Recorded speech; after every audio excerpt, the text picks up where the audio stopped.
मेरा नाम मोहित है। ये उन दिनों की बात है जब मम्मी हर दूसरे तीसरे दिन किसी रिश्ते की बात छेड़ दिया करती थी और मैं हमेशा की तरह खामोश रहता था। बहनें नए नाम और परिवार ले आती थीं, फोटो लाती और वापस चली जाती थीं। कभी एक कप चाय के साथ तो कभी किसी की तारीफ होती, तो कभी किसी लम्हे उनकी नाक या उनके चेहरे की बनावट पर ऐतराज़ किया जाता। मेरे लिए ये सब कुछ एक जैसा हो चुका था। एक दिन मैं ऑफिस से वापस आ रहा था कि पापा की कॉल आई। वो मामूली तौर पर ज़रूरत के मुताबिक ही मुझे फ़ोन किया करते थे, इसलिए नंबर देखकर ही दिल में अनजाना सा बोझ उतर आता था। उन्होंने फ़ोन रिसीव करते हुए कहा कि बेटा, ऋतिक अंकल की मौत हो गई है।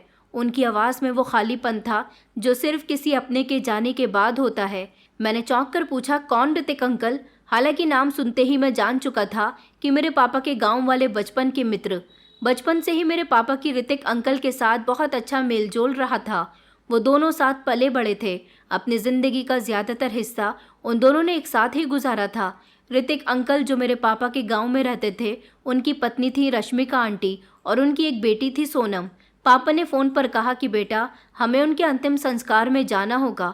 तुम्हारी मम्मी और रश्मिका भाभी के संबंध गलत होने की वजह से मैं उन लोगों से दूर तो हो ही गया हूँ, लेकिन अपने दोस्त को अंतिम समय में ज़रूर देखना चाहता हूँ।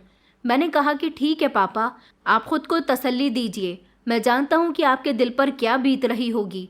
पापा ने कहा कि बेटा, मैं जा रहा हूँ, तुम साथ चलोगे? मैंने जवाब दिया कि जी पापा। मैं जैसे ही ऑफिस से घर आया तो इस बारे में मैंने मम्मी को बताया तो उनके माथे पर बल पड़ गए। उन्होंने कहा कि तुम गांव जाकर क्या करोगे? मैंने कहा मम्मी, ऋतिक अंकल पापा के बहुत पक्के दोस्त थे। पापा तो फैक्ट्री से ही गांव के लिए निकल गए और उन्होंने मुझे भी साथ चलने के लिए कहा था, लेकिन मैं अब जाऊंगा। मम्मी कहने लगी कि कोई ज़रूरत नहीं है तुम्हें वहाँ जाने की। तुम्हारे पापा के दोस्त थे, तुम्हारे नहीं। और तुम्हें पता है कि सारी ज़िंदगी उसकी माँ ने मुझे कितना बेइज्जत किया है। अरे अगर वो शहर की रहने वाली थी तो गांव में आकर अपने मायके वालों की हमेशा तारीफ़ें करती रहती थी। ऋतिक भाई साहब का काम अच्छा था, तुम्हारे पिता का कारोबार अच्छा नहीं था, तो इस बात पर वो हमें हमेशा नीचा दिखाने में कोई कसर नहीं छोड़ती थी। मेरी तो उस औरत से कभी बनी ही नहीं और तुम चाहते हो कि हम सब लोग उसके अंतिम संस्कार में चले जाएं। मुझे तो उससे नफरत है। ऋतिक भाई साहब से तो एक बार को हमदर्दी है भी, लेकिन उनकी पत्नी से बिल्कुल भी नहीं है। मेरी बेटियां वहां नहीं जाएंगी और ना ही मैं। मैंने कहा मम्मी, आपको नहीं जाना, आप मत जाइए, मुझे तो जाने दीजिए। मेरा जाना बहुत ज़रूरी है और मुझसे पापा ने कहा है। आपका और बहनों का भले ही ऋतिक अंकल और उनकी फैमिली से कोई कांटेक्ट ना रहा हो, लेकिन ऋतिक अंकल हमेशा मुझसे मेरे काम के बारे में पूछते रहते थे, मेरे हालचाल लेते रहते थे, आप लोगों को याद करते थे। रश्मिका आंटी ने जो किया वो उन्होंने घमंड में आकर किया, लेकिन अब वक्त काफ़ी आगे बीत चुका है। ये बात कई सालों पुरानी थी। आपकी उनसे दुश्मनी है तो इसका मतलब ये नहीं कि हम उनके क्रियाक्रम में भी ना जाएं।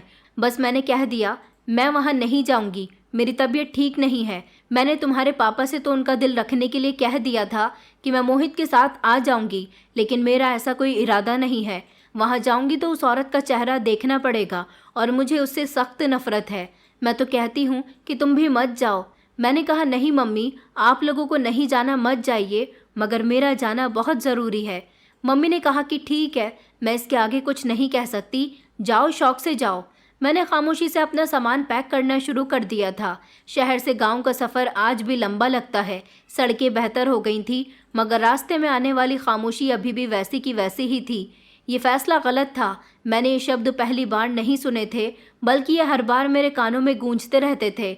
जब बचपन में हम सब लोग एक साथ बड़ी सी हवेली में रहते थे, मेरे चाचा ताऊ, उनके परिवार और मेरे दादाजी। हमारी हवेली में कोई भी फंक्शन होता था तो हम लोग ऋतिक अंकल की फैमिली को ज़रूर बुलाया करते थे और ऋतिक अंकल के घर भी जो कुछ होता वो हमें भी ज़रूर इनवाइट किया करते थे। ऋतिक अंकल की पत्नी रश्मिका आंटी शहर की रहने वाली थी। अब दोस्त एक दूसरे के घर आते जाते रहते थे, तो दोस्तों की पत्नी का भी आपस में आमना सामना होता था। मेरी मम्मी तो गांव की ही पली बड़ी थी और रश्मिका आंटी शहर की। मेरे पापा का ख़ानदानी सरसों के तेल का काम था, लेकिन ऋतिक अंकल का कारोबार शहर से जुड़ा हुआ था। उनके ससुर ने उनको कारोबार करवा दिया था। रश्मिका आंटी भले ही गांव में रहती थी, लेकिन उन्होंने अपने घर को शहर के घरों के जैसा बना लिया था। वो हमेशा मेरी मम्मी को नीचा दिखाया करती थी और उनसे कहती थी कि तुम लोग गांव के रहने वाले हो, तुम्हारी सोच हमारी सोच जैसी बिल्कुल भी नहीं हो सकती। मम्मी उनकी इन बातों पर बहुत शर्मिंदा हुआ करती थी। कई बार वो हमारे घर आई थी तो उन्होंने मेरी मम्मी के हाथों से बने हुए खाने में भी बहुत सारी कमियां निकाली थी और मम्मी को ये बात बहुत बुरी लगती थी। हालांकि ऋतिक अंकल उनको इस बात पर समझाया करते थे कि किसी को नीचा नहीं दिखाया करो। वक्त गुजरता गया। फिर एक समय ऐसा आया, मुझे पढ़ने लिखने का बहुत शौक था और मेरे पापा भी मेरी और मेरी बहनों की पढ़ाई के लिए बहुत सीरियस थे। इसीलिए उन्होंने फैसला किया कि वो हवेली से हिस्सा लेकर वहाँ से सारे ताल्लुक ख़त्म करके शहर रहने के लिए आ जाएंगे, ताकि शहर जाने के बाद बच्चों की शिक्षा बेहतर हो सके। मेरी मम्मी भी कुछ ऐसा ही चाहती थी कि हम लोग भी शहर में रहें और शहर जैसे बन जाएं, ताकि रश्मिका आंटी को दिखा सकें कि हम भी शहर वालों जैसे बन सकते हैं। और एक वक्त ऐसा आए जब मेरी मम्मी रश्मिका आंटी को नीचा दिखा सके। हमारे सारे रिश्तेदार कहते थे कि तुम गांव छोड़कर शहर जा रहे हो, अपने बच्चों को उजाड़ दोगे, मगर मम्मी पापा ने किसी की नहीं सुनी। उस समय मेरी उम्र 13 साल थी। जब हम गांव में रहते थे तो पापा को पिताजी और मम्मी को माँ कहते थे, लेकिन जब शहर आए तो मम्मी ने कहा कि मुझे मम्मी और अपने पिताजी को पापा कहा करो, गांव वाली सारी बातें छोड़ दो। मेरे दादाजी और ऋतिक अंकल ने मेरे पापा को बहुत समझाया था कि शहर मत जाओ। ऋतिक अंकल मेरे पापा को समझाया करते थे तो मेरे पापा को बहुत बुरा लगता था और इसी बात पर उनका झगड़ा ऋतिक अंकल से हो गया था, क्योंकि मेरी मम्मी ने पापा को बुरी तरह से भड़का दिया था और उनको यही समझाया था कि हम लोग शहर जाना चाहते हैं। ऋतिक भाई साहब हमें इसीलिए रोक रहे हैं ताकि अब भी शहर जाकर कामयाब ना हो जाओ। तभी पापा के दिल में ये बात आ गई थी। बरसों पुरानी दोस्ती जिसमें कभी कोई दरार नहीं पड़ी थी, अब मेरी मम्मी के भड़काने से उसमें दरार आ गई थी। कुछ ऋतिक अंकल को भी उनकी पत्नी रश्मिका आंटी ने बहुत भड़काया करती थी। दोनों की पत्नियां चाहती ही नहीं थी कि दोनों के परिवार में मेल मोहब्बत रहे। बस फिर दरार पड़ती गई। हम शहर आ गए और पापा और ऋतिक अंकल की दोस्ती में काफ़ी फ़र्क आ गया था। पापा गांव पलटकर कभी नहीं गए और ऋतिक अंकल ने वापस पलटकर पापा के हालचाल नहीं पूछे। हाँ, लेकिन जैसे जैसे वक्त गुजरता जा रहा था, ऋतिक अंकल मुझसे पापा के हालचाल लेते रहते थे। अब जब ऋतिक अंकल की मौत की खबर आई थी तो सबसे ज़्यादा फिक्र और तकलीफ़ मेरे पापा को ही हुई थी, क्योंकि वो उनके बहुत पक्के दोस्त थे और आज भी उनके दिल में अपनी दोस्ती को तोड़ने का असर दिखाई देता था। हम 3 बहन भाई थे। मुझसे छोटी मेरी 2 बहनें थीं, मेघा और रुचि। मेरे पापा पढ़े लिखे तो थे ही, शहर आकर उन्हें एक अच्छी नौकरी मिल गई थी। ये शहर हमारे लिए अजनबी था। वो छोटा सा किराए का मकान जिसके छोटे कमरे में बड़े सपने पलने लगे थे। वक्त गुजरता गया, हम पढ़ने गए, गांव के सारे रिश्तेदार और फंक्शन सब कुछ पीछे रह गए। कभी कभी रिश्तेदारों की शिकायत मिलती थी कि शहर वाले हो गए हो, तुम लोगों में घमंड आ गया। मेरी बहनों ने यूनिवर्सिटी में एडमिशन ले लिए थे, मैंने इंजीनियरिंग कंप्लीट कर ली थी। मेरी डिग्री का दिन भी आ गया था। जिस दिन मुझे डिग्री मिली थी उस दिन पापा ने सारे रिश्तेदारों को मेरी फ़ोटो सेंड कर दी थी। कुछ समय बाद ही मुझे एक कंपनी से नौकरी की ऑफ़र मिली। वो लम्हा ऐसा था जैसे बरसों की भूख मिट गई हो। मेरी दोनों बहनें खुशी से रो रही थी। शहर में रहने के साथ साथ जैसे जैसे हमारे हालात बदले, मेरी मम्मी और बहनों में भी घमंड आ गया था। वही घमंड जिसका वो कई सालों से इंतज़ार कर रही थी। मैं अपने माता पिता की पहली संतान था। अभी मेरी शादी होनी बाकी थी, मगर मम्मी और बहनें जैसे बरसों से तैयार बैठी थी। हर दूसरे दिन कोई नया रिश्ता, कोई नया प्रपोजल, लेकिन हर बार कोई ना कोई कमी निकाल आती थी। लड़की छोटी है, डिग्री है, मगर समझदार नहीं, हमारे बेटे के काबिल नहीं है। मैं खामोश रहता था। मुझसे कोई नहीं पूछता था कि तुम्हें कैसी लड़की से शादी करनी है। इस समय मुझे अंदाज़ा नहीं था कि ज़िंदगी का वो रिश्ता जिसे मैं खुद से भी छुपा रहा था वो मेरे करीब है और किस्मत मुझे आज इस रिश्ते के करीब ले जा रही है। आज गांव जाते समय दिल में एक अजीब सी बेचैनी थी। पापा ज़्यादा बोल नहीं रहे थे, बस 1-2 बात कही थी। मैंने कभी उन्हें इतना खाली नहीं देखा था। शायद ऋतिक अंकल के जाने से उन्हें बेहद अफसोस था। वही दोस्त जो हमेशा भाइयों से बढ़कर हुआ करता था, जो वक्त से पहले चला गया था और फिर जाने से पहले दोनों दोस्तों के बीच दोबारा से कोई बातचीत भी नहीं हुई थी। ऋतिक अंकल का अंतिम संस्कार हो गया तो सब लोग उनकी बेटी और उनकी पत्नी पर अफसोस करने लगे कि ऋतिक के बिना इन माँ बेटी का क्या होगा। फिर गांव के सरपंच जी और हमारे कुछ रिश्तेदार पापा को एक तरफ ले गए थे। न जाने उन लोगों में आपस में क्या बातें हो रही थी। कुछ लोग मेरी तरफ देख रहे थे। हमें वहाँ रहते हुए 2-3 दिन गुजर गए थे। हमारे खाने का और रहने का बंदोबस्त हमारी अपनी हवेली में था जिसमें मेरा बचपन गुजरा था। फिर चौथा दिन आया तो मैं और पापा घर जाने की तैयारी कर रहे थे। जाने से पहले पापा ने कहा कि बेटा, मैं तुमसे एक बात करना चाहता हूँ। मैंने पापा की तरफ ध्यान से देखा और कहा कि जी पापा। उन्होंने कहा कि बेटा, अपने पिता की इज्जत रख सकते हो। मैं उनकी बात को समझा नहीं। फिर उन्होंने वही बात दोहराई जिसे सुनकर मैं हैरान रह गया था। उनकी नज़र मुझ पर थी। पापा ने कहा कि बेटा, गांव के सारे लोग मेरी और ऋतिक की दोस्ती को अच्छे से जानते हैं। शहर जाने की वजह से मैं खुद ही अपने दोस्त से दूर हो गया था, मगर उसके मरने से मुझे बेहद अफसोस है। मैं उसके लिए आखिरी समय में कुछ भी नहीं कर सका। अब कुछ ऐसा करना चाहता हूँ कि उसकी आत्मा को शांति मिले और हम दोनों की दोस्ती भी बरकरार रहे। मैंने पापा को ध्यान से देखा। उन्होंने कहा कि बेटा, अब मेरा दोस्त तो चला गया। वो सबसे ज़्यादा प्यार अपनी बेटी से किया करता था। उसकी आखिरी अमानत उसकी बेटी अकेली रह गई। तुम्हारे सारे चाचा जी और ताऊ जी, यहाँ तक कि गांव के सारे लोगों का यही कहना है कि मुझे अपने दोस्त के साथ अपनी दोस्ती को दोबारा से पक्का कर लेना चाहिए और उसकी बेटी की शादी तुम्हारे साथ करवा देनी चाहिए। मैं भी ऐसा ही कुछ चाहता हूँ बेटा। मैं अपने दोस्त के लिए, उसकी आत्मा की शांति के लिए ये सब करना चाह रहा हूँ। ये मेरे पास एक मौका है जहाँ फिर से मेरी दोस्ती जुड़ सकती है। पापा की बातें सुनकर मैं थोड़ा हैरान रह गया था। गांव की दबी दबी सी लड़की जिसे मैं बहुत मुश्किल से जानता था, जिसके बोलने से ज़्यादा उसकी खामोशी मुझे याद थी। ऋतिक अंकल की इकलौती बेटी अवनी मुझसे उम्र में छोटी थी और मेरी बहन की उम्र की थी। मेरी मर्जी क्या थी, ये सब कुछ एक सवाल का निशान बन गया था। मैं बहुत कुछ कहना चाहता था पर कुछ नहीं कह सका। न पापा के सामने न गांव के लोगों के सामने। बस मैं खामोश रहा। शादी का फैसला हो गया था। कोई फंक्शन, कोई सजावट कुछ नहीं थी। न बधाइयाँ दी जा रही थी। सिर्फ गांव के ही मंदिर में जाकर सिंपल सी शादी कर दी गई थी। मैं उसकी मांग में सिंदूर और उसके गले में मंगलसूत्र पहना चुका था। रश्मिका आंटी ये सब देखकर बहुत खुश हुई थी। उन्होंने मुझे आशीर्वाद दिया था और कहा था कि बेटा, तुमने मेरी बहुत बड़ी मुश्किल हल कर दी है। मैं अपनी बेटी के लिए एक पढ़े लिखे लड़की की ही कोशिश करती थी। वो मेरे पापा के आगे भी हाथ जोड़कर उनकी बहुत बहुत आभारी हो रही थी। रश्मिका आंटी ने कहा था कि मैं अपने मायके वालों के पास चली जाऊंगी, मगर मेरे लिए मेरी बेटी को विदा करना सबसे अहम और ज़रूरी काम था।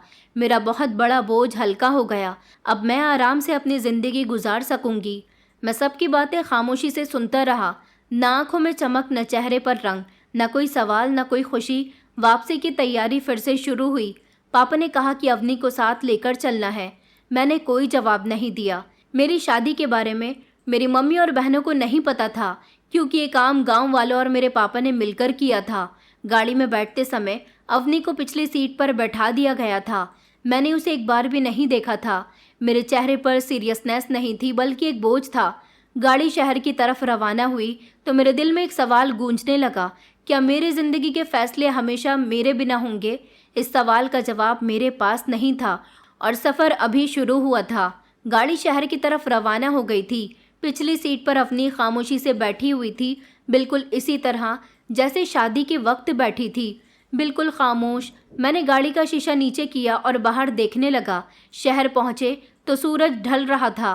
पापा ने दरवाज़ा खोला तो मम्मी ने पहले उनकी तरफ देखा, फिर मेरी तरफ, और जैसे ही उनकी नज़र अवनी की तरफ गई तो उनके चेहरे का रंग उड़ गया था।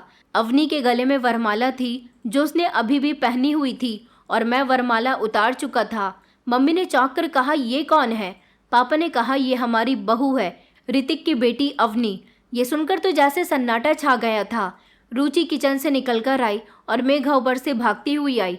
मेघा ने कहा कि ये कैसा मजाक है? उसकी आवाज़ बहुत तेज़ थी। मेघा ने गुस्से से कहा कि मम्मी, आपको इस बारे में पता था? मम्मी ने खुद को संभाला, फिर पापा की तरफ मुड़कर कहने लगी, ये फैसला कैसे कर लिया है तुम लोगों ने मुझसे छुपकर? मुझसे पूछा तक नहीं तुमने? पापा ने सिर्फ इतना कहा कि मेरे भाई से भी बढ़कर दोस्त की बेटी है। मैंने कभी अपने भाइयों को इतनी मानता नहीं दी जितनी हमेशा ऋतिक को दी थी, लेकिन मैं यहाँ आकर थोड़ा खुदगर्ज हो गया था। मगर अब मुझे पता है कि मुझे क्या करना था, इसलिए मैंने वही किया जो इस समय करना बेहतर था। इसका पिता इस दुनिया से चला गया। रश्मिका भाभी को उनके मायके वाले अपने साथ ले गए। इस बच्ची की ज़िंदगी ख़राब हो जाती, इसलिए गांव वालों ने मिलकर ये फैसला किया कि मुझे ऋतिक के साथ अपनी दोस्ती को और गहरा कर लेना चाहिए। इसलिए मैंने इसको अपनी बहू बना लिया। मम्मी ने घूर कर मुझे देखा और कहा, तो पापा ने कहा कि इसमें मोहित की भी मर्जी थी। मुझे लगा कि जैसे सबकी नज़रें मेरे चेहरे पर टिकी हुई हैं। मम्मी आगे बढ़ी और कहने लगी, क्या ये सच है कि तुमने इस लड़की से शादी कर ली? गांव वाली लड़की से? इसकी माँ हमें गांव वाली कहा करती थी ना, तो फिर अपनी गांव की बेटी को तुम्हारे साथ कैसे विदा कर दिया? और तुम लोगों में कहाँ से इतनी समझदारी आ गई कि तुम इसे शादी करके यहाँ ले आए हो? मैं कुछ नहीं कह सका। रुचि ने हंसते हुए कहा, क्यों खामोश हो? अब तो सारी जिंदगी तुम्हें खामोश ही रहना है। पापा ने सख्ती से कहा कि बस ये फैसला हो चुका है, इस घर की बहू है, इसे वही इज्जत मिलेगी जो इस घर की बेटियों को दी जाती है। माँ को तो बहुत गुस्सा आ रहा था और वो अंदर चली गई। बाहर हॉल में हम सिर्फ 3 ही लोग रह गए थे, मैं, पापा और अवनी दरवाजे के साथ लगकर खड़ी हुई थी। पापा ने कहा कि बेटा, इसे अपने कमरे में ले जाओ। मेरे पैरों में जैसे वजन आ गया हो। मैंने अवनी की तरफ नहीं देखा, बस पीछे मुड़कर उसे अपने कमरे की तरफ बढ़ा दिया। वो पापा के पीछे पीछे चल पड़ी थी। खामोशी से कमरे में दाखिल होकर बेड पर बैठ गया था। अवनी दरवाजे के पास खड़ी रही। मैंने कोई बात नहीं की, कोई नज़र नहीं डाली। सिर्फ दिल में एक उलझन थी कि ये सब मेरी ज़िंदगी का हिस्सा कैसे बन गया। कुछ देर बाद पापा कमरे में आए। अवनी उनके पीछे खड़ी थी। उन्होंने कहा कि बेटा, मैंने तुमसे कहा था कि इसे खुद ले जाओ। उनके शब्दों में मायूसी थी। मैं खामोश रहा। पापा ने अवनी की तरफ इशारा किया और कहा कि ये पत्नी है तुम्हारी, इसे इज्जत से रखो। लेकिन मैंने उन्हें कोई जवाब नहीं दिया। पापा चले गए। अवनी वहीं दरवाजे के साथ खड़ी रही।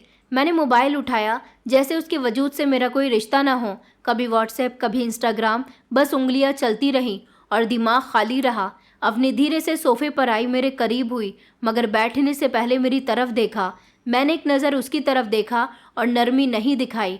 वो धीरे से बैठ गई। दरवाजे पर दस्तक हुई तो रुचि अंदर आई और अवनी को देखते ही उसने चेहरा फेर लिया। उसने कहा, भैया, आपको मम्मी बुला रही हैं। मैं उठा, अवनी की तरफ पलटे बिना बाहर निकल गया। माँ के कमरे में अंधेरा था, वो रो रही थी। मुझे देखते ही अपने पास बुलाया। बैठो। मैं करीब गया। उन्होंने मेरा हाथ पकड़कर अपने सर पर रख दिया और कहने लगी कि वादा करो, इस लड़की को तुम कभी भी पत्नी एक्सेप्ट नहीं करोगे। मैंने चौंक कर उनकी तरफ देखा और कहा कि मम्मी, ये क्या बात हुई? मेरी शादी हो चुकी है। उन्होंने कहा कि बेटा, मैं तुम्हारी माँ हूँ, तुम पर हक रखती हूँ। वो लड़की हमारे मेल की नहीं है, वो तुम्हारे लायक नहीं है। वादा करो तुम उसे सिर्फ एक जिम्मेदारी समझोगे, हकदार नहीं। मैंने उनकी आंखों में वो दर्द देखा था जो हमेशा मेरे लिए कुर्बानी देती रही थी। जुबान पर आया, ठीक है, मैं वादा करता हूँ। मैं वापस कमरे में आ गया था। अवनी इसी कंडीशन में बैठी हुई थी। मैंने एक नज़र उस पर डाली, फिर लाइट बंद कर दी और बेड पर लेट गया। वो हरकत भी ना कर सकी। मेरे अंदर एक शोर था जो ये कह रहा था कि ये बोझ अभी उतरा नहीं है। एक तरफ मैं था और दूसरी तरफ ये लड़की जिसे दुनिया मेरी पत्नी कहती थी, मगर मेरे दिल में इसके लिए ना कोई जगह थी, ना कोई जज्बात थे। सुबह आँख खुली तो वो अभी भी इसी सोफे पर बैठी हुई थी। आंखें बंद थीं, लेकिन चेहरे पर नींद का कोई असर नहीं था। मैं तैयार होकर ऑफिस चला गया, बिना कुछ कहे। ऑफिस में दिन गुजरता और सुकून लगने लगा था। कम से कम वहाँ अवनी की मौजूदगी का बोझ नहीं होता था। शाम को घर लौटा तो हॉल में बहनें बैठी हुई थीं।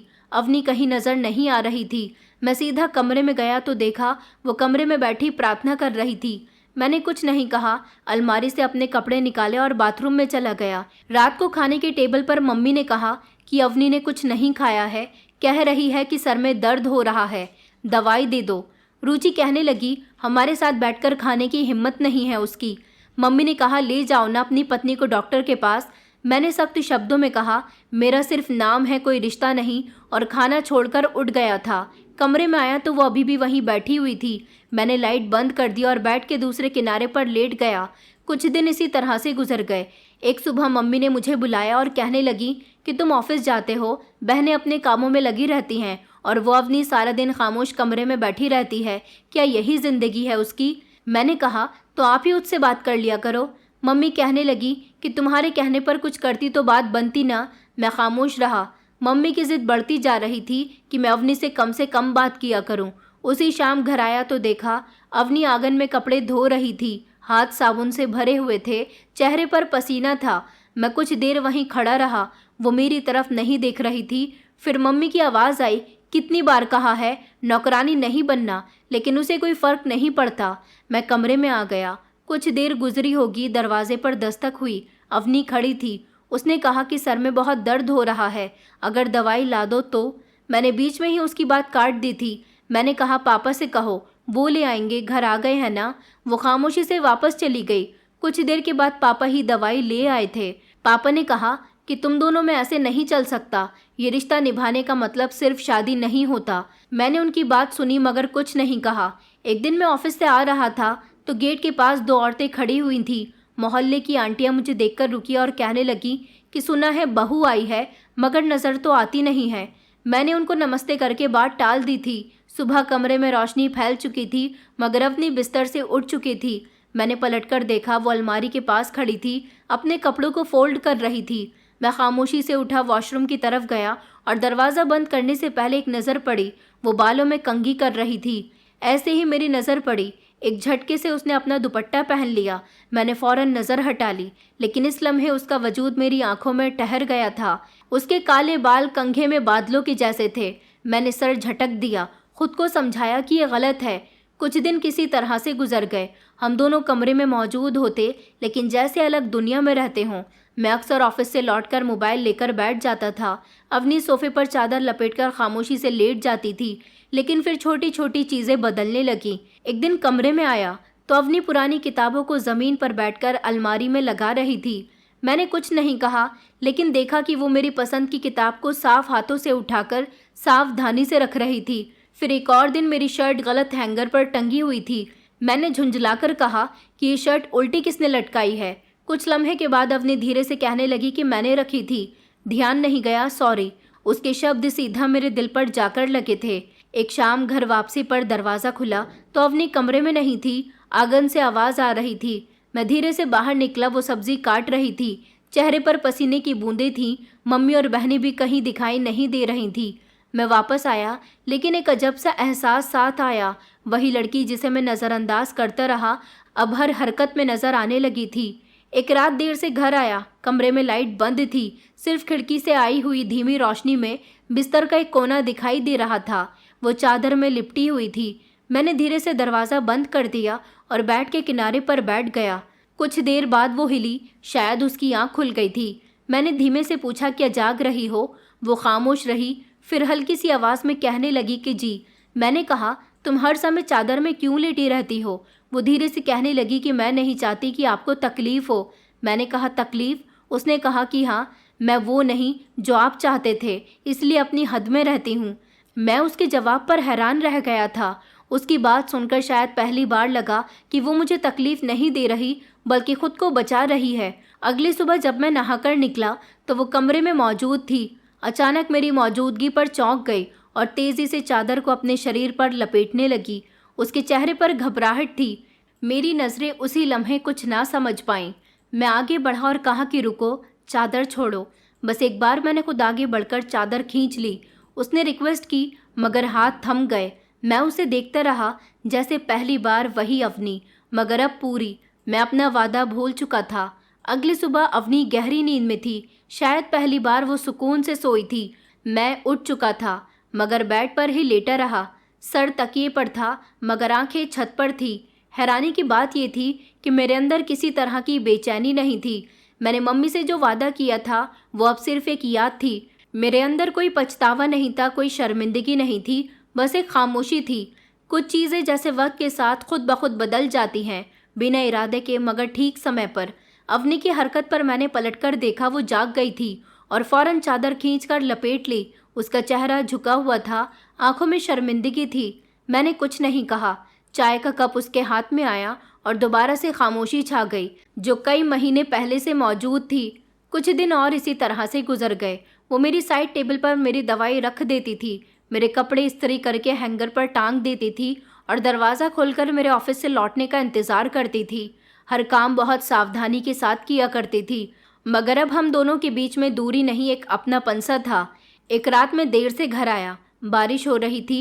कपड़े बदलते हुए नज़र अवनी पर पड़ी, जो कमरे की एक कुर्सी पर बैठी हुई सिलाई कर रही थी।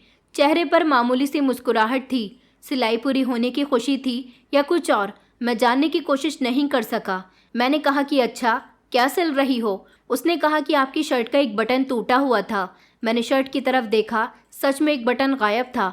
उसने कहा कि आपने मुझे पहले क्यों नहीं बताया, मैं इसे ठीक कर देती, लेकिन अब ठीक हो गया।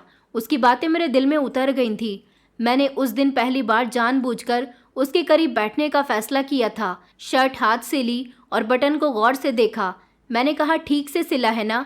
वो मुस्कुराने लगी। धीरे धीरे हम दोनों की जिंदगी में वो खामोशी जो कभी दीवार थी अब बातों का जरिया बन गई थी। एक ऐसी बातचीत जो शब्दों के बिना थी। अवनी के अंदर कोई फरमाइश नहीं थी, वो बस मौजूद थी। कमरे की दीवारों में जैसे हवा बदल गई थी, रोशनी नरम लगने लगी थी। मैं अब ज़्यादा समय घर पर ही गुजारता था। मम्मी मेरे इस बदलाव को ध्यान से देख रही थी। एक दिन मेघा ने ताना देते हुए अंदाज में कहा कि अब तो भैया हमेशा वक्त पर आ जाते हैं। पत्नी अगर अच्छी सेवा करे तो भला पति तो जल्दी घर आएगा ही। मैंने उसे कोई जवाब नहीं दिया, लेकिन देखा कि अवनी का चेहरा एकदम मुरझा गया था। उसने अपनी नज़रें झुका ली थीं और चुपचाप किचन की तरफ चली गई। मैं पीछे पीछे गया। दरवाजे के पास खड़ा होकर कहने लगा, तुम उनकी बातों को दिल पर क्यों लेती हो? उसने कहा, क्योंकि कुछ सच भी होती हैं और कुछ बर्दाश्त से बाहर। मैंने धीरे से कहा कि तुम्हें बर्दाश्त करने की ज़रूरत है, मैं हूं ना। उसने पहली बार मुझे चौंक कर देखा था, जैसे ये शब्द सुनने की उम्मीद उसे कभी न हो। मैंने महसूस किया कि अवनी बहुत कमज़ोर हो रही है, चेहरे पर थकन और आंखों के नीचे काले घेरे। मम्मी ने पूछा, क्या बात है? इस लड़की की तबीयत ठीक नहीं लग रही। मैंने कहा, पता नहीं, शायद काम ज़्यादा कर रही है। उसी शाम मैं ऑफिस से आया तो पापा ने बताया कि बेटा अवनी की तबीयत ठीक नहीं है। रुचि उसे डॉक्टर के पास ले गई थी। दिल में एक झटका सा लगा। मैं फ़ौरन कमरे में गया। अवनी बिस्तर पर लेटी हुई थी, कंबल ओढ़ कर, आंखें बंद करके। मैं कुर्सी पर बैठ गया। रुचि अंदर आई और कहने लगी कि बधाई हो भैया, आप पापा बनने वाले हो। मेरे हाथ की उंगलियां हवा में रुक गईं, जैसे किसी ने अचानक वक्त रोक दिया हो। अवनी ने धीरे से चादर में अपना चेहरा छुपा लिया। मैंने धीरे से कहा कि अवनी, सच क्या है? दरवाजे पर मम्मी खड़ी थी। उन्होंने सुना और उसी समय कमरे में आ गई। क्या कहा तुमने? ये सच है? मैं खामोश खड़ा रहा। उन्होंने कहा कि मैंने तुमसे वादा लिया था मोहित। उनकी आवाज़ कांप रही थी। उन्होंने कहा कि तुमने मेरा वादा तोड़ दिया। मैंने उनकी तरफ देखा, कोई जवाब नहीं दिया। एक ज़ोरदार थप्पड़ मेरे चेहरे पर पड़ा। कमरे में सन्नाटा छा गया। अवनी ने चादर के अंदर अपनी सिसकियों को दबा लिया। मैं हैरान खड़ा रह गया था, लेकिन आंखें झुकी हुई थीं। उसी लम्हे मुझे इस बात का यकीन था, मुझे अफसोस नहीं था। मम्मी के थप्पड़ के बाद घर में एक सन्नाटा सा छा गया था। मम्मी और बहनें मुझसे कम बात करने लगी थी और मैं दिन भर काम में उलझा रहता था, लेकिन दिमाग में एक छोटी सी तस्वीर हर वक्त घूमती रहती थी। अवनी के अंदर जो एक छोटा सा नन्हा वजूद धीरे धीरे हमारी ज़िंदगी का हिस्सा बनने जा रहा था। अब वो कम बोलती थी, मगर पहले से ज़्यादा ख्याल रखती थी, खुद पर भी, मुझ पर भी। उसने हर रोज़ कुछ नया महसूस करना शुरू कर दिया था। एक दिन मेरे सामने पेट पर हाथ रखते हुए कहने लगी, ये शाम के समय ज़्यादा हरकत करता है, जैसे कि बाहर निकलना चाहता हो। मैंने मुस्कुराकर उसकी तरफ देखा, जो अब उसकी आंखों में हल्की सी चमक थी, जो पहले कभी नहीं देखी थी। मैंने हाथ आगे बढ़ाया। उसने धीरे से मुस्कुराकर सर हिलाया। ये लम्हा कुछ सेकंड का था, मगर ऐसा जैसे बरसों की दीवार गिर गई हो। मम्मी और बहनें भी खामोश रहती थी। मेघा और रुचि जब आती तो अवनी को नज़रअंदाज करती थी। मम्मी कभी किचन में उसके पीछे खड़ी होकर सिर्फ इतना कहती कि जो कुछ तुमने छीन लिया है वो कभी तुम्हारा नहीं हो सकता। अवनी जवाब नहीं देती थी, बस खामोशी से काम करती, फिर अपने कमरे में वापस चली जाती थी। मगर उसकी खामोशी अब कमज़ोर नहीं, मजबूत लगती थी। पापा ने उन दिनों कुछ ज़्यादा खामोश रहना शुरू कर दिया था। खाने की टेबल पर वो अक्सर गुमसुम बैठे रहते थे। एक दिन शाम को मैं उनके कमरे में गया तो वो बिस्तर पर लेटे हुए थे। चेहरे पर थकन और आंखों में आंसू थे। मैंने कहा कि पापा, सब ठीक है? उन्होंने धीरे से कहा कि थकान है और कुछ यादें हैं जो शरीर से अलग नहीं होती। मैंने उनका हाथ थामकर कहा कि डॉक्टर को दिखाएंगे, कल आपको लेकर चलूँगा। अगले दिन अस्पताल लेकर गया। रिपोर्ट्स ने कुछ अच्छा नहीं बताया। डॉक्टर ने नरम शब्दों में कहा कि दिल कमज़ोर है, सावधानी की ज़रूरत है और तनाव से बचाना होगा। घर वापस आकर मम्मी को बताया तो वो कुछ देर के लिए खामोश रहीं, फिर बस इतना कहा कि ये सब उसी दिन का नतीजा है जब तुम अवनी को लेकर आए थे। मैंने कुछ नहीं कहा। कुछ दिन गुजर गए। एक दिन शाम के समय अवनी सीढ़ियों से नीचे आते हुए लड़खड़ा गई। चीख की आवाज़ सुनाई दी। मैं भागता हुआ नीचे पहुंचा तो वो ज़मीन पर लेटी हुई थी, हाथ पेट पर रखा हुआ था, चेहरा पीला और आंखों में दर्द की परछाइयाँ थीं।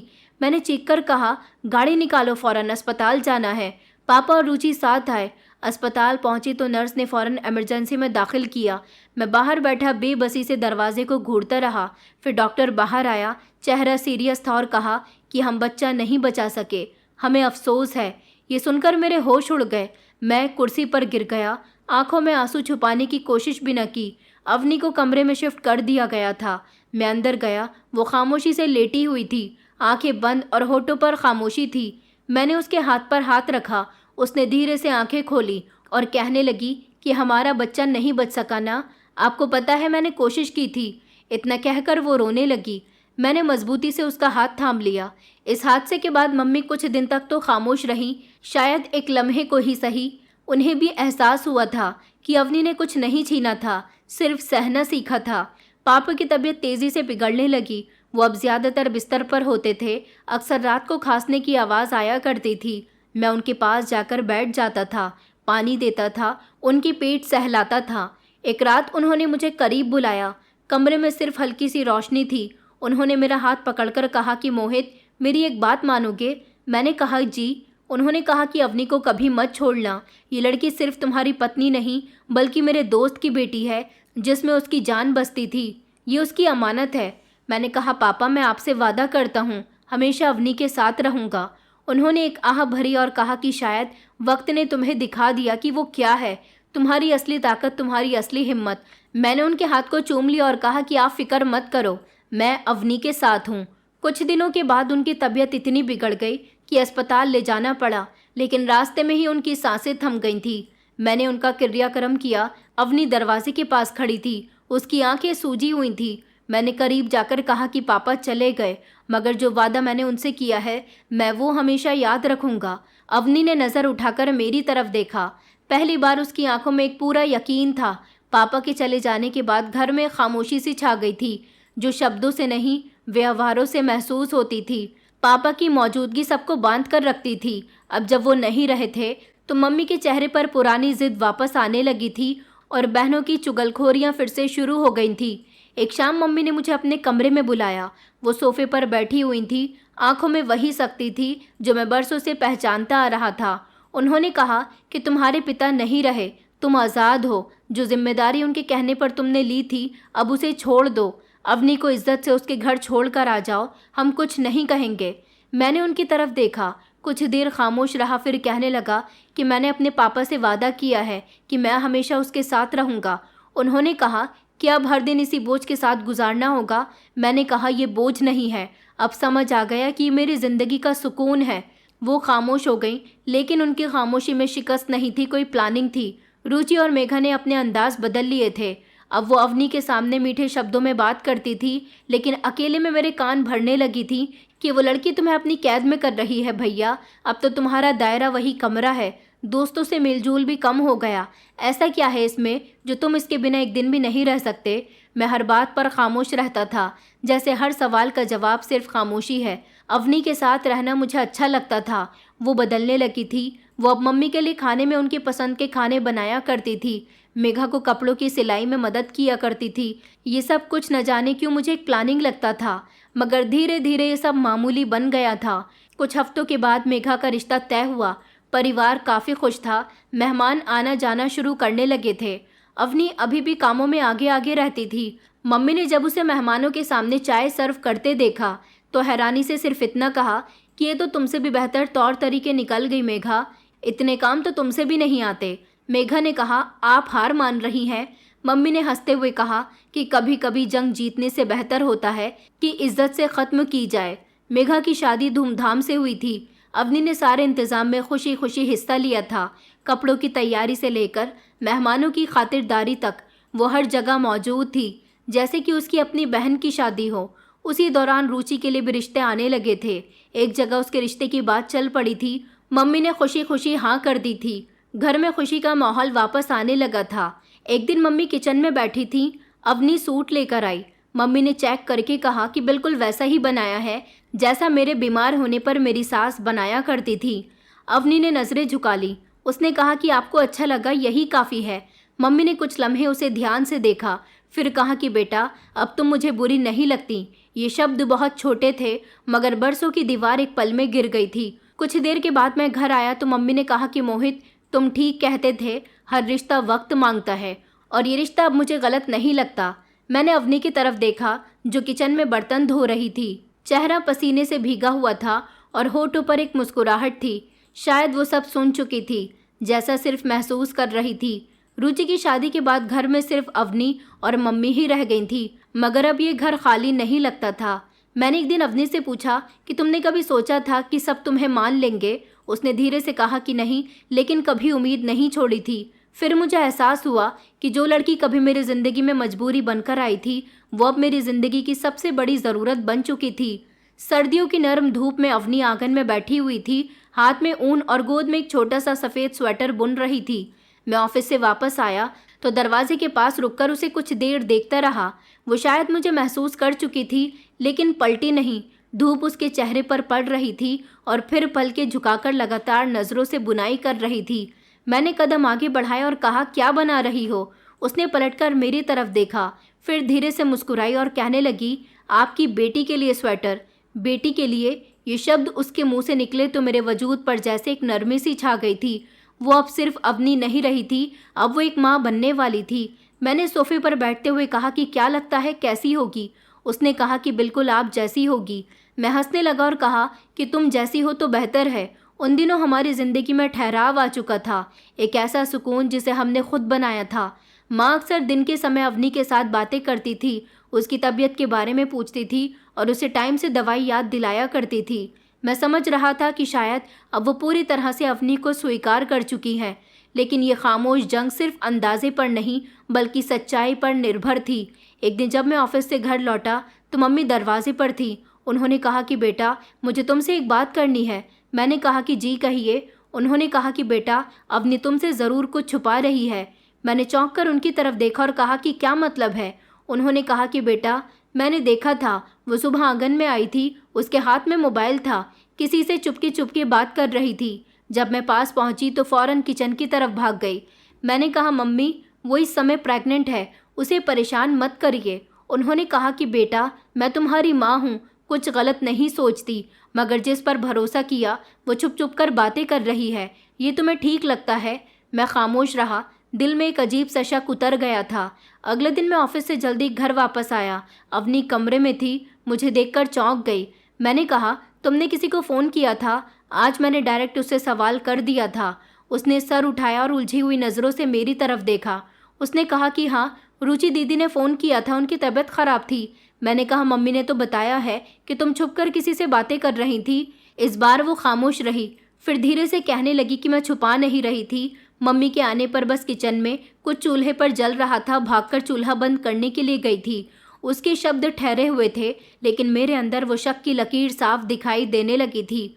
मम्मी की बातें अब रोज़ मामूली सी बन गई थी। कभी वो कहती थी कि ये सारे दिन कमरे में रहती है, एसी चलाकर रखती है, हमें कुछ नहीं समझती, कहीं बाहर तो नहीं जाती। कभी बोलती है कि किसी से फ़ोन पर बातें करते करते हंसती है, न जाने किससे कांटेक्ट में है। मैं हर बार सुनकर खामोश रहता था, मगर एक दिन मेरी बर्दाश्त ख़त्म हो गई थी। शाम को घर आते ही कमरे में दाखिल हुआ। अवनी बेड पर बैठी हुई थी, हाथ में मोबाइल था, किसी से बात कर रही थी। उसकी आवाज़ अचानक धीमी हो गई। उसने मुझे चौंक कर देखा और फ़ोन बंद कर दिया। कहने लगी कि रुचि दीदी का मैसेज था। मैंने कहा कि झूठ मत बोलो अवनी, तुम्हें किसी की इज्जत की फिक्र नहीं है। उसने होठ खोले लेकिन कुछ बोली नहीं। मैंने कहा, मैंने तुम्हें अपने घर में जगह दी, मम्मी को मनाया, तुम्हें सबका हिस्सा बनाया, और तुम ये सब कुछ कर रही हो। अभी भी वो खामोश रही थी, ना सफाई दे रही थी, ना रिक्वेस्ट कर रही थी। मैंने कहा, बोलो अवनी, खामोश क्यों हो? वो धीरे से कहने लगी कि आपको जिस पर यकीन है आप वो मान लीजिए। मेरे शब्द अगर मतलब नहीं रखते तो मेरा खामोश रहना ही बेहतर है। मैं दरवाज़ा खोलकर बाहर आ गया था। मम्मी बाहर बैठी हुई थी। मेघा घर आई हुई थी। मम्मी ने कहा कि क्या कहा उसने? मैंने कहा, कुछ नहीं, बस खामोश रही। मेघा ने कहा कि मम्मी देखो कैसे छुपाती है ये सारी बातें। उस रात में बाहर आंगन में बैठे रहा। ठंडी हवा चल रही थी। अवनी की मुस्कुराहट जो दोपहर को दिखाई दी थी अब बार बार दिमाग में आ रही थी। मैं सोच रहा था कि क्या वो सिर्फ दिखावा था या मेरी गलत फहमी थी। जवाब मेरे पास नहीं था, लेकिन अवनी की खामोशी मेरे दिल को अंदर से खोखला कर रही थी। मैं कमरे में वापस आया, वो सो चुकी थी या शायद सो जाने का बहाना कर रही थी।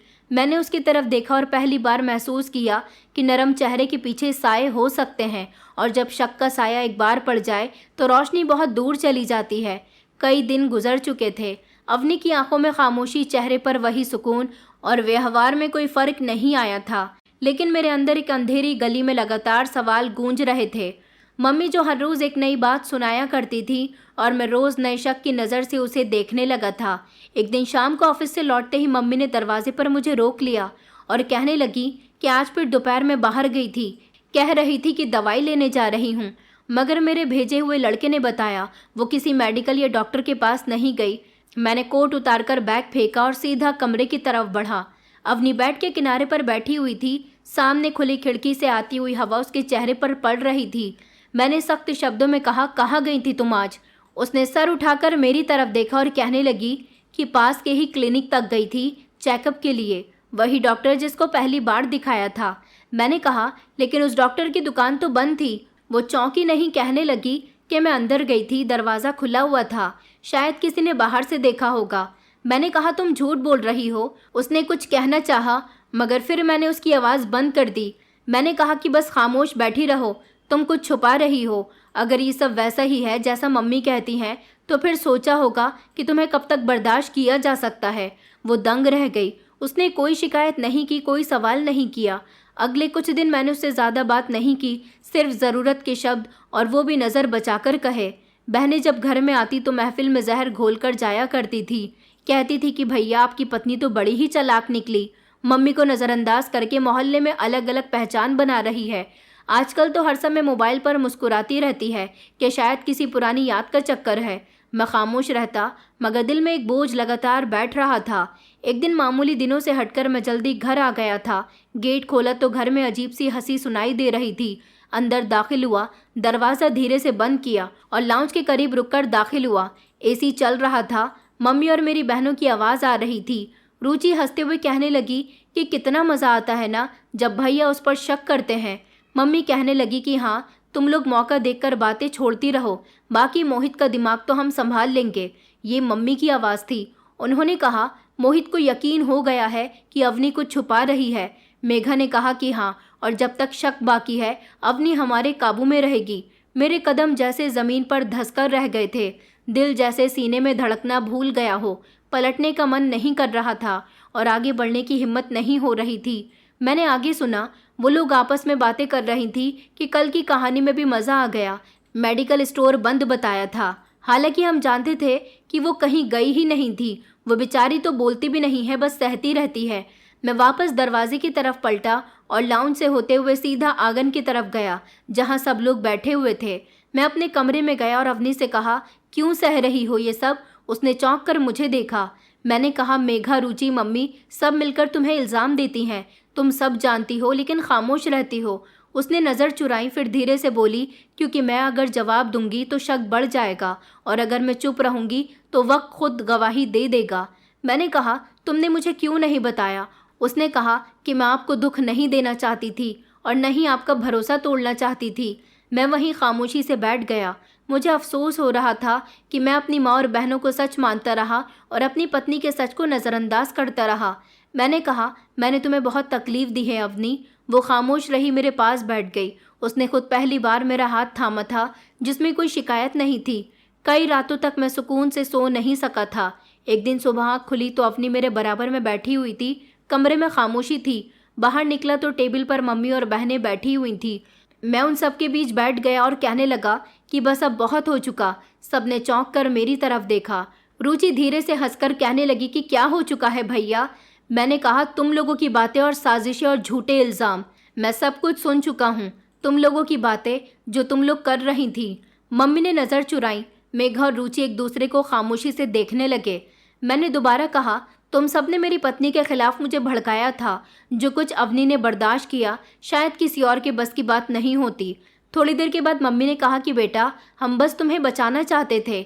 मैंने कहा, किससे बचाना चाहती थी आप मुझे? एक ऐसी लड़की जो आपकी सेवा में दिन रात एक कर देती है, जो आपकी हर गलत बात को खामोशी से बर्दाश्त कर देती है, जो आपके पैर दबाती है, आपकी बेटियों की सेवा करती है। मम्मी खामोश हो गई। रुचि कहने लगी कि हमें लगा भैया वो आपको अपने काबू में कर रही है। मैंने कहा, तो तुम सब ने मिलकर उसके कैरेक्टर पर सवाल उठाने शुरू कर दिए, उसकी इज्जत मेरी नज़रों में घटाने की कोशिश की। एक लम्हे के लिए सब कुछ खामोश हो गया। मैंने कहा, अब तुम सबको सामना करना होगा, अभी और इसी समय। अवनी किचन में नाश्ता बना रही थी। मैं गया और उसका हाथ पकड़कर बाहर लेकर आया। वो घबरा गई कि क्या हुआ? मैंने कहा कि बस खामोश रहो। मैंने सबकी तरफ देखा और कहने लगा कि जो कुछ कहती आई हो आज इसके सामने बोलो। मम्मी ने कुछ देर तक अवनी की तरफ देखा, फिर नज़र झुकाकर कहने लगी कि बेटी मुझे माफ़ कर दो, मैं गलत थी। मैं चाहती थी कि तुम्हारी माँ की बेइज्जती का बदला मैं तुमसे लूँ, तुम्हें कभी इस घर में टिकने ना दूँ। तुमने कभी कोई शिकायत नहीं की, फिर भी मैं हर दिन तुम्हें इस घर से निकालने के रास्ते ढूंढने लगी। रुचि और मेघा ने भी कहा कि हाँ भाभी हमें माफ़ कर दो, हम भी मम्मी के साथ ही थे। अवनी खामोश खड़ी रही। मैंने धीरे से उसका हाथ पकड़ लिया और कहा, अब अगर किसी ने मेरी पत्नी के बारे में कुछ कहा तो अच्छा नहीं होगा। आप लोग ये मत समझना कि मेरी पत्नी अकेली है, मैं हमेशा उसके साथ हूँ। उसने मेरी तरफ हैरानी से देखा, उसकी आंखों में आंसू थे। उसने कहा, नहीं मोहित, मैं आपसे कोई शिकायत नहीं करती, मैं सिर्फ इतना कहना चाहती हूँ कि रिश्ते निभाने में वक्त लगता है, मगर निभाते निभाते सब्र आ ही जाता है। मम्मी धीरे धीरे अवनी के पास आई और उसे गले से लगा लिया। कहने लगी कि बेटी मुझे माफ़ कर दो, देर हो गई है, मगर दिल से एक्सेप्ट करती हूँ तुम्हें, तुम मेरी बहू नहीं बल्कि बेटी हो। मेघा और रुचि भी चलते हुए वहाँ पर आ गई थी और उन दोनों ने अपनी भाभी को गले लगा लिया जैसे वो उसकी बहनें हों। कुछ समय के बाद मेरी पत्नी ने बेटी को जन्म दिया। बेटी के आ जाने से घर का माहौल बहुत खुशी भरा था। अब मेरी पत्नी, बहनों और मम्मी के बीच कोई झगड़ा नहीं है। सब लोग खुशी खुशी हर काम में बढ़ चढ़कर हिस्सा लेती हैं और एक दूसरे का खूब ख्याल रखती हैं। दोस्तों, उम्मीद करती हूँ आपको हमारी कहानी पसंद आई होगी। कहानी पसंद आई है तो वीडियो को लाइक करें, चैनल पर नए हैं तो चैनल को सब्सक्राइब करें और हाँ, नोटिफिकेशन बेल को ज़रूर दबाएं ताकि अगली अपडेट सबसे पहले आपको मिले।